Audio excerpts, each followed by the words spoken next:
అర్థమయ్యేటివి చెప్పాలి. రాజమౌళి బలం అదే. రాజమౌళి బలం ఏంటంటే జనాలకి అర్థమవుతుందా లేదా అనేది ఇంపార్టెంట్. దీంట్లో ఈ ఇంటలెక్చువలిజం వచ్చేసి నేను స్టైల్ ఉంది, నాకు అది ఉంది, ఇది ఉంది, థీమ్ ఉంది, సైకలాజికల్ యాంగిల్ చెప్పాలి, అవన్నీ దీంట్లో పెట్టడం వల్ల ఏమైందంటే కన్ఫ్యూజ్ అయిపోయింది. బేసిక్గా ఫోకస్ పోయింది. అది దీని బలహీనత. అయితే దీంట్లో ప్లస్లు లేవంటే ప్లస్ యాషే ప్లస్. దాని తర్వాత నయనతార చాలా బాగా చేసింది. నయనతారకి ఇంకా మంచిగా స్క్రీన్ కానీ ప్రజెన్స్ ఇచ్చునుంటే చాలా బాగుండేది. గంగాగా చేసింది. ఆమె ఈ గ్యాంగ్స్టర్ని గ్యాంగ్స్టర్ని మోనస్టర్గా మారడంలో ఆమె రోల్ కూడా ఉందని ఆమె గ్రహిస్తుంది. అదంతా బాగుంది యాక్చువల్గా. అలాగే కైరా అద్వాని వండర్ఫుల్గా చేసింది. యాష్ తర్వాత బెస్ట్ యాక్టర్ ఎవరంటే ఈ సినిమాలో కైరా అద్వాని. ఆమె కూడా అన్ప్రెడిక్టబుల్గా డార్కర్ సైడ్ చాలా బాగా చేసింది. సో ఇవన్నీ బాగున్నాయి. కాకపోతే ఇందాక చెప్పిన ఫెయిల్యూర్. సో పెర్ఫార్మెన్సెస్ బాగున్నాయి. కెమెరా వర్క్ అల్టిమేట్ ఉంది. ఒక హాలీవుడ్ స్టైల్ కెమెరా వర్క్ ఉంది. తర్వాత యాక్షన్ సీక్వెన్సెస్ చాలా బాగున్నాయి. మ్యూజిక్ అనీవన్గా ఉంది. కొన్ని చోట్ల బాగుంది, కొన్ని చోట్ల నేను చాలా చెప్పగలను ఎక్కడెక్కడ నుంచి ఎత్తాడు. In the mood for love, Donnie Darko, requiem for the dream, dark knight, ఈ సినిమాల నుంచి అంతా ట్రాక్లు ఎత్తి పెట్టేశాడు మనోడు. దాన్ని మెర్జ్ చేయడం కూడా కరెక్ట్గా చేయలే. అక్కడ ట్రాక్స్ అంతా హాలీవుడ్ ట్రాక్స్. నేను ఓఎస్టీలు వింటుంటా, ఒరిజినల్ సౌండ్ ట్రాక్ అని సపరేట్గా దొరుకుతాయి హాలీవుడ్లో, అవి ఎక్కువ వింటుంటాను నేను. సో ఈ సినిమాల్లో నుంచి లేపి పెట్టాడు. ఎందుకంటే అవన్నీ పాపులర్. ఇంత మూడ్ ఫార్ లవ్ అయితే వెరీ వెరీ పాపులర్. అవన్నీ ఎత్తి పెట్టాడు మనోడు. సో సరిగ్గా బ్యాక్గ్రౌండ్ స్కోర్ అయితే సరిగ్గా కుదరలేదు ఈ సినిమాకి. అతను కూడా కన్ఫ్యూజ్ అయినాడేమో అనిపించింది నాకు ఈ సినిమాలో. అంటే నీది దేని మీద ఫోకస్ చేయాలి? థీమ్ మీదనా, ఇతని మీదనా, కథ మీదనా, దేని మీద ఫోకస్ చేయాలి? మల్టిపుల్ ఉన్నాయి. సో ఆ కన్ఫ్యూజన్ అతనిలో కూడా కనపడుతుంది. సో అది మైనస్. ఇక ఓవరాల్గా స్టైల్ చాలా బాగుంది. హాలీవుడ్ స్టైల్, ఒక హాలీవుడ్ సినిమా చూస్తున్న glossy feeling, richness, production values ఇవన్నీ బాగున్నాయి.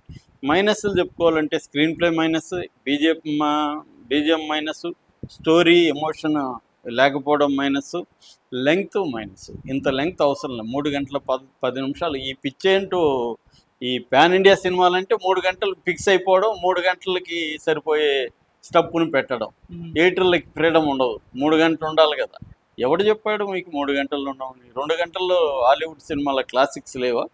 సో ఇదొక పిచ్చి. దానివల్ల పాటలు పెట్టడం, దానివల్ల ఇంకేదో ఫైట్లు సాగదీయడం, ఇవన్నీ మన వాళ్ళు చేస్తున్నారు. ఫస్ట్ ఆ పిచ్చి వదిలేసి మీరు 2.5 గంట కంటే ఎక్కువ ఉండకూడదు అనే ఒక రూల్ పెట్టుకొని చేస్తారు. లేకపోతే ఇది అనవసరం. నేనైతే 40 నిమిషాలు లేపేస్తాను ఈ సినిమాలో. ఈజీగా 40 నిమిషాలు లేపేయచ్చు. ఏమి సినిమాకి నష్టం లేదు, మేలు జరుగుతుంది. సో ఇవి మైనస్లు. ఓవరాల్గా నా rating 2.75 out of 5. Okay sir, thank you so much. టెక్నికల్గా వండర్ఫుల్ ఇది ఉంది. అలాగే ఫిమేల్ 5 మంది కంప్లీట్గా ఫిమేల్ హీరోయిన్స్ దీంట్లో ఉన్నారు. సో ఇక కథగా చెప్పుకుంటే ఇదేంటంటే గోవాలో జరుగుతుంది. గోవాలో 1930s, 40s, 50s అంటే డికేడ్స్ లాంగ్ జరిగే స్టోరీ. గోవా అనేది ఏంటంటే 1510 నుంచి అంటే 16th century. 1510 అంటే 1510 నుంచి 1960 వరకు పోర్చుగల్ అధీనంలో, పోర్చుగీస్ పరిపాలనలో గోవా ఉన్నింది. ఆ టైంలో అంటే దాదాపు 450 ఏళ్ళు పోర్చుగీస్ పరిపాలనలోనే ఉంది. బ్రిటిష్ పరిపాలనకి గోవా వెళ్ళలేదు. మన దేశంలో కొన్ని ప్రాంతాలు పోర్చుగీస్ పరిపాలనలో ఉన్నాయి. అందులో గోవా ఒకటి. గోవా హెడ్ క్వార్టర్ కూడా ఇండియాలో ఉన్న ఇతర పోర్చుగీస్ ప్రాంతాలని గోవా నుంచే వాళ్ళు పరిపాలించారు. అటువంటి గోవాలో అది కోస్టల్ టౌన్ కాబట్టి అక్కడ స్మగ్లింగ్ కానీ ఇతర డార్క్ యాక్టివిటీస్ జరుగుతుంటాయి. అందులో ఇతను యాష్ రాయ అనే ఒక అతను వచ్చి అక్కడున్న అనేక గ్రూప్స్ని డామినేట్ చేసి అతను ఎలాగా ఒక క్రిమినల్ సామ్రాజ్యాన్ని స్థాపించాడు. ఈ క్రమంలో అతను చుట్టూ ఉన్న వాళ్ళే అతనికి ఎనిమీస్గా మారితే ఎలా ఉంటుంది, ఫైనల్గా అతని కొడుకే అతనికి ఎనిమీగా మారితే ఎలా ఉంటుంది. ఇది బేసిక్గా అంటే the rise and fall of a gangster. ఇది ఇలాంటివి చాలా వచ్చాయి మూవీస్, కొన్ని 100 వచ్చాయి యాక్చువల్గా. అయితే దీంట్లో స్పెషల్ ఏంటి అనుకున్నప్పుడు స్క్రీన్ ప్లే చూసుకున్నప్పుడు స్క్రీన్ ప్లేలో ఇతను బరీల్ గ్రౌండ్ సీక్వెన్స్ దగ్గర నుంచి మనకి స్టార్ట్ అవుతుంది. అక్కడ నుంచి ఇతను ఓల్డ్ బిల్డింగ్, ఆ ప్రపంచాన్ని అంటే ఆ క్రిమినల్ వరల్డ్, ఆ గోవా పీరియడ్ సెటప్ ఇదంతా బిల్డప్ చేసుకుంటూ క్యారెక్టర్ ఇంట్రడక్షన్స్, క్యారెక్టర్ మధ్య రిలేషన్షిప్స్ ఇవన్నీ జరుగుతూ వస్తాయి ఫస్ట్ హాఫ్. సో ఫస్ట్ హాఫ్లో మేజర్గా చెప్పుకోవాల్సింది ఏంటంటే ఓపెనింగ్ బరియల్ గ్రౌండ్ సీక్వెన్స్ బాగుంది. అలాగే ఒక రాయల్ సర్కస్ ఫైట్ ఒకటి చాలా అల్టిమేట్ ఉంది. ఫైట్ ఒక హాలీవుడ్ స్థాయి జేజే పెర్రీ మార్క్ అక్కడ కనబడుతుంది. హాలీవుడ్ స్థాయి ఫైట్ ఉంది. అలాగే ఇంటర్వల్ బ్లాక్ కూడా ఒక ఇంట్రెస్టింగ్ బ్లాక్ ఉంది. ఈ మూడు తప్పితే ఫస్ట్ హాఫ్ అంతా పరమ బోరింగ్గా ఉంది, కన్ఫ్యూజింగ్గా ఉంది. అంటే ఎవరు వస్తున్నారో తెలీదు, ఎవరికి ఏ రిలేషన్షిప్పో తెలీదు. ప్రతి 3 నిమిషాలకి లేకపోతే ఒక 5 నిమిషాలకి మనుషులు చనిపోతూ ఉంటారు. ఎందుకు చనిపోతూ ఉంటారో కూడా తెలియదు. Highly confusing, boring first half. ఈ మూడు తప్ప ఓపెనింగ్, ఈ ఫైటు, రాయల్ సర్కస్, ఇంటర్వెల్, ఈ మూడు తప్ప మిగతా అంతా కూడా స్టైల్ ఉంటుంది. మళ్ళీ హాలీవుడ్ స్టైల్ ఉంది, కెమెరా వర్క్ బ్రహ్మాండంగా ఉంది, మ్యూజిక్ అంత గొప్పగా లేకపోయినా ఓకే. కానీ ఏం చెప్పదలుచుకున్నారు, ఎవరు క్లారిటీ ఏంటి, ఇవన్నీ highly confused screenplay. That is first half. ఇంటర్వెల్లో ఇంట్రెస్ట్ క్రియేట్ చేసింది. అరే సెకండ్ హాఫ్ బాగుండబోతుంది, డిఫరెంట్గా ఉంది అన్న ఫీలింగ్ అయితే ఇంటర్వెల్కి వస్తుంది. సెకండ్ హాఫ్లో మళ్ళీ సేమ్. సెకండ్ హాఫ్లో మళ్ళీ ఇదే జరుగుతుంది, మళ్ళీ కొడుకు వస్తాడు, ఇదంతా మళ్ళీ కన్ఫ్యూజను. ఫైనల్గా కూడా ఒక క్లైమాక్స్ బాగానే ఉంది, కానీ అది కూడా ఒక రెగ్యులర్గా మనం ఎక్స్పెక్ట్ చేయనట్లేదు. అంటే దీంట్లో మేజర్ సమస్య ఈ సినిమాకి స్క్రీన్ ప్లే కానీ టైట్గా ఉండి ఫోకస్ చేసి ఉంటే ఇది అల్టిమేట్ సినిమా అండి. అది మిగతావన్నీ హాలీవుడ్ స్టైల్లో ఉన్నాయి, కానీ స్క్రీన్ ప్లే ఎక్కడ ఏదైతే ఇంపార్టెంటో అది పక్కన పెట్టేసినట్టుగా మనకు కనపడుతుంది. అంటే చెప్తాను, అది కూడా ఎందుకు ఆమె అలా చేసిందో కూడా చెప్తాను.